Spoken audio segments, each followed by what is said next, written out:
a fini par comprendre que par rapport aux autres structures, le Fogno n'est pas trop exigeant en termes d'accompagnement. Il suffit tout simplement de l'appuyer un peu, ça pourra décoller de lui-même, contrairement aux autres cultures qui sont au niveau local.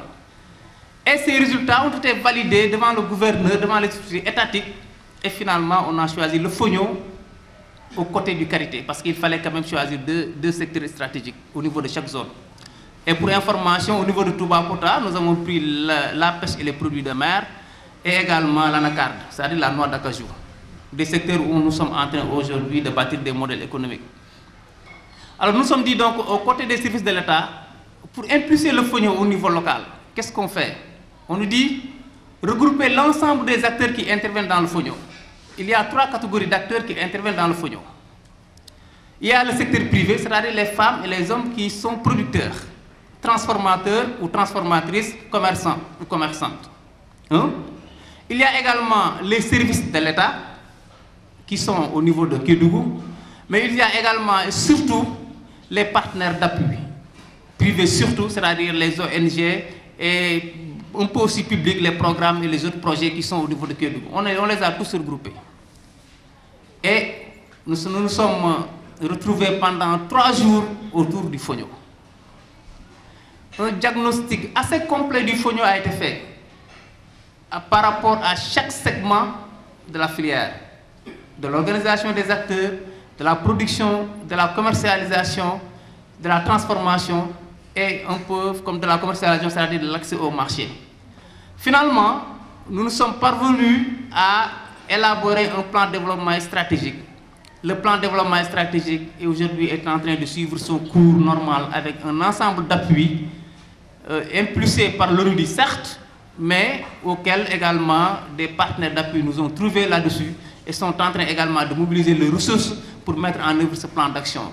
Un plan d'action qui est structuré au cours de 5 axes majeurs. Le premier axe, c'est créer une organisation ou des organisations fortes susceptibles de propulser la production du Fogno au niveau local. Deuxièmement, c'est-à-dire comment faire accéder au crédit aux producteurs et productrices au niveau local. Troisièmement, c'est comment assurer une meilleure protection des terres de culture. Quatrièmement, comment renforcer les infrastructures et les équipements de transformation. Et enfin, cinquièmement, faciliter l'accès aux facteurs de production. Et dans tout cela, l'ONUDI quand même a mis du sien, c'est-à-dire comme c'est elle qui a été l'instigatrice de cette politique, bien évidemment sous l'impulsion de l'État, nous avons eu à dégager un certain montant qu'on a mis à la disposition d'une institution financière qui est la CNCAS pour lui dire d'appuyer directement les acteurs qui sont dans le Fogno. Je pense que nous avons dégagé plus de 300 millions qu'on a déjà injectés au niveau de la CNCAS sur la base d'un fonds de garantie. Et dans le cadre de la convention qui lie la CNCAS à l'ONUDI, et avec la direction également de la dette et de l'investissement, parce que c'est des fonds publics, l'argent, aujourd'hui la CNCAS a pu multiplier presque par 3,5 le montant qu'on lui a remis. Donc nous sommes presque à une capacité de financement dépensant 1,2 milliard. Et pour le moment, nous n'avons même pas pu épuiser les 30% de ce montant. C'est dire donc que le Fogno aujourd'hui, c'est vrai que c'est un potentiel en lui-même, mais il y a tout un potentiel également d'appui qui se dégage autour de ce secteur. Et je pense que l'ONUDI, avec les autres acteurs tels que la GIZ et également d'autres ONG qui sont à Kédougou, sont en train d'appuyer ce secteur. Fort heureusement, et je m'explique un peu de cet département pour qu'on comprenne un peu que l'ONUDI en tant qu'agent du système des Nations Unies est tout à fait disposé aux côtés de l'État. Nous sommes là également parce que nous mettons en œuvre les politiques de l'État. Fort heureusement que l'État est en train d'abattre un travail gigantesque pour la promotion du Fogno. Je vous remercie de votre attention. Sur l'importance du Fogno, son impact sur l'alimentation des populations. Que vive le Fogno. À présent, c'est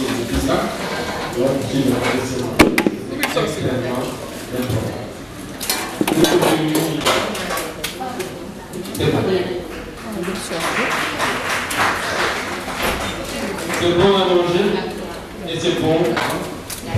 Donc le premier médicament, c'est l'aliment. Se soigner. Et le Fogno vient d'Égypte. Donc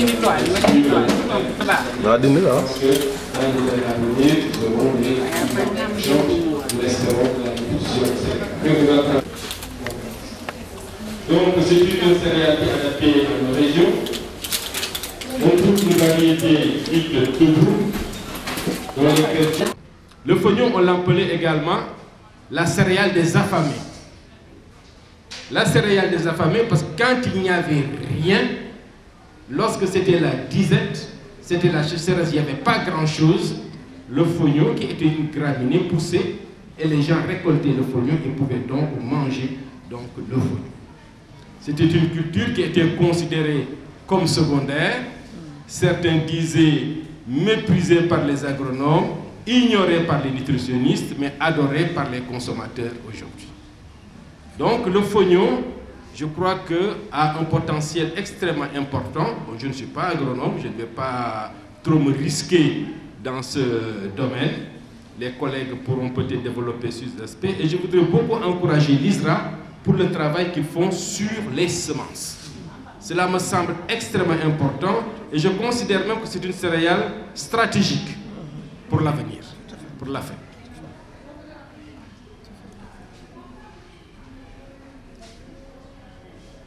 Donc, le fognon n'entre pas en concurrence avec les autres céréales, il est semé plus tôt dans la saison, on le récolte de façon précoce, ce qui en fait aussi un élément de soudure précieux dans les régions où la récolte de mil est souvent précédée d'une période donc de disette. Ça, c'est un intérêt particulièrement important du fognon.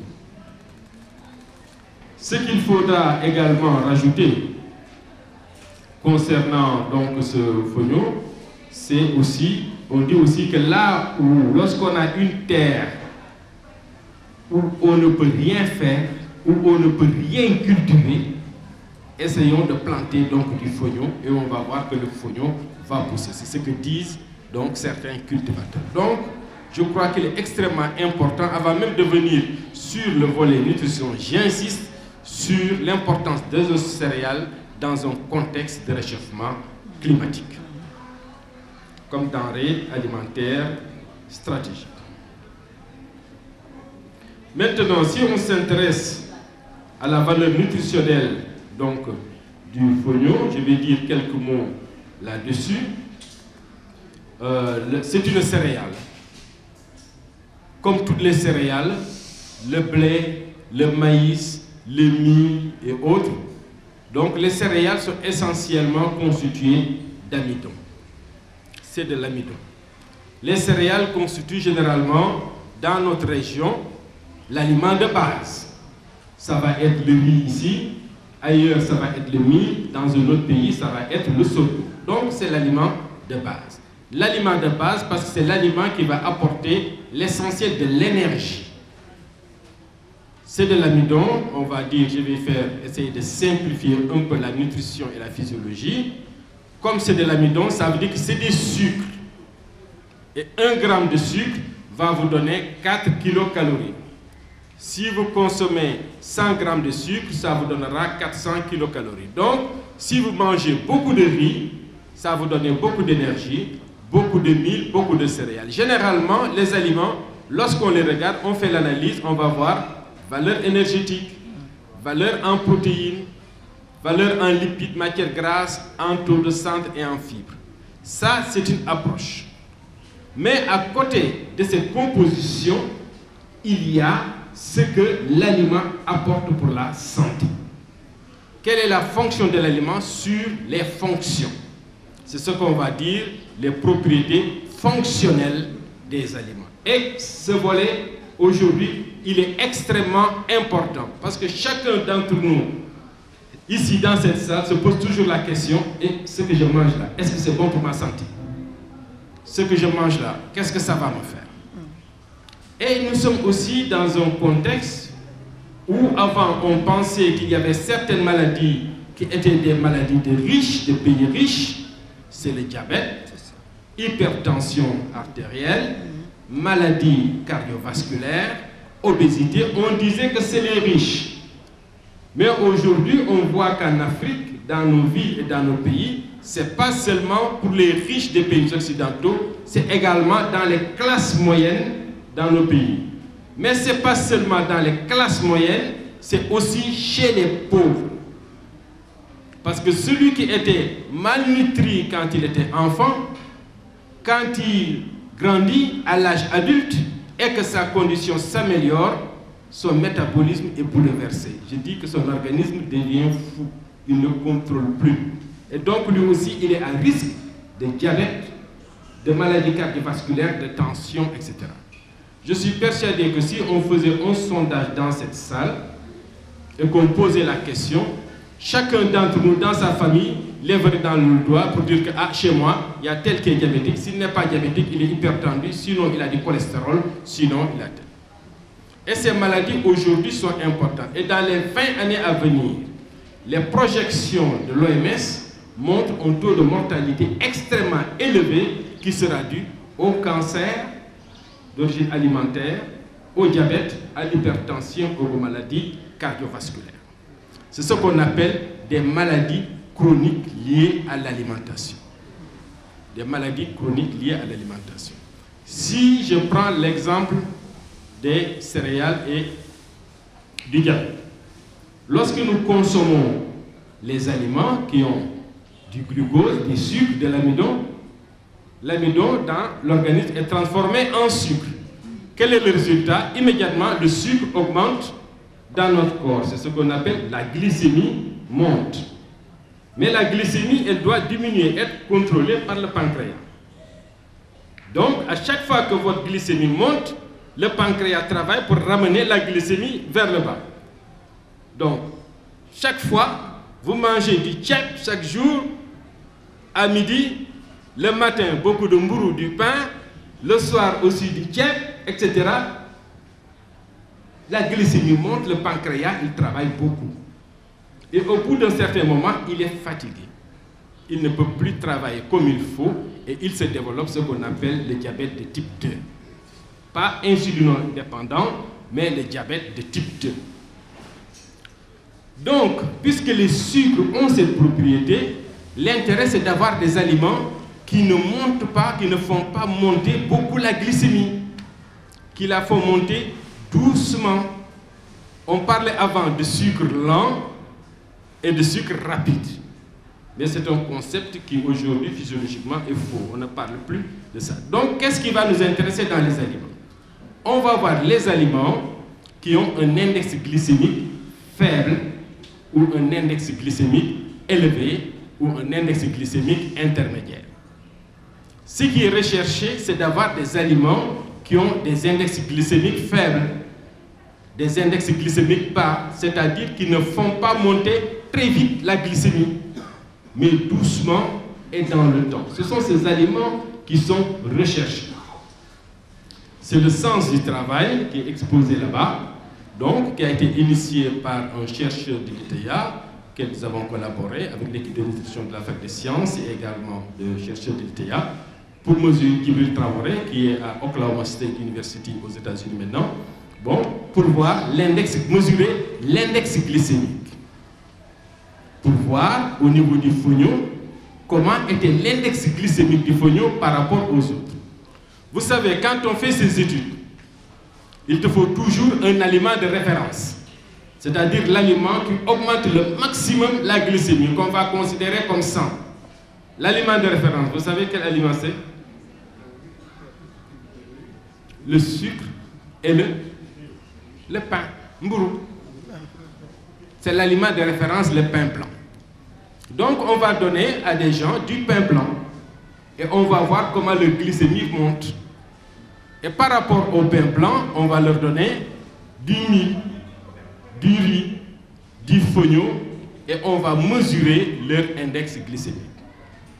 Le riz, lorsqu'on mesure l'index glycémique du riz dans ces études, il est proche de 95, presque 100. Donc, index glycémique extrêmement élevé, presque comparable à celui du pain. Lorsqu'on mesure, prend l'index glycémique du fognon, il est l'ordre de 57 à 60. Donc là, on voit, parce qu'on disait que les diabétiques, ils aimaient le fognon ci, le fognon ça, mais on n'avait pas de valeur. C'est ça l'importance aussi qu'il y a pour un pays de financer la recherche. Et le drame dans nos pays, malheureusement, même s'il y a des moyens, c'est qu'il n'y a pas assez d'argent véritablement sur la recherche. Pape Sall fait beaucoup, hein, on l'encourage, il faut donner davantage. Il fait déjà ce qu'il peut. Il fait déjà le maximum. Parce que les gens vont vous demander, mais nos aliments, je veux les connaître. Chacun d'entre vous va connaître la valeur nutritionnelle de tel aliment. Il va sur Internet, il n'a que les aliments européens, canadiens, etc. Pour avoir les informations sur les aliments africains, on a des problèmes parce que les études n'ont pas été faites et des études sur l'importance de la consommation de produits tels que le fognon. Ce travail étant fait, on s'est dit qu'est-ce qui dans le fognon pouvait avoir conduit à cet effet. Les dosages ont été faits, on a vu les fibres. Les fibres. Les fibres, ce sont aussi des sucres, mais qui sont complexes. Et dans ces fibres, il y a des fibres qui sont solubles et des fibres qui sont insolubles. On a dosé les fibres solubles et il y a une catégorie de fibres solubles que l'on appelle les bêta-glucans. Les bêta-glucans, ce sont des fibres solubles. Et les fibres solubles, on a trouvé qu'il y en avait environ 6 à 7%. Et ce sont ces fibres solubles, justement, qui expliquent pourquoi le fognon a un index glycémique faible. Et ça, c'est un avantage, un atout extrêmement important. Parce que ces fibres solubles, l'intérêt de la consommation de fibres, on est moins constipé. Et la constipation, il y en a beaucoup au Sénégal. On est moins constipé. Ça, c'est un des intérêts des fibres. Parce que les fibres ont un pouvoir de rétention d'eau, vont accélérer le transit digestif et vont permettre de lutter contre la constipation. Et vous avez donc des fibres solubles qui vont avoir donc un intérêt particulier, c'est bêta-glucans. Dans les pays industrialisés, où on s'intéresse beaucoup aux aliments à leur valeur, pour certaines personnes qui ont le diabète ou autre, on leur dira de manger des flocons d'avoine. Les flocons d'avoine, dans les aspects du travail de mademoiselle Suzanne Diatta, c'est que pour les gens qui préparent le fognon, on le mélange à quoi? Pour le préparer? Du gombo. Or, dans notre laboratoire, nous avons montré que le gombo diminuait de 40% la teneur en cholestérol dans le sang. On a dit à Suzanne, tu vas prendre du fognon, tu mets du gombo dedans, tu mélanges, on donne aux gens et on va voir qu'est-ce que ça donne. Parce qu'on sait que, 1, ça diminue l'index glycémique, 2, comme il est consommé avec du gombo ou bien des feuilles de la loutre,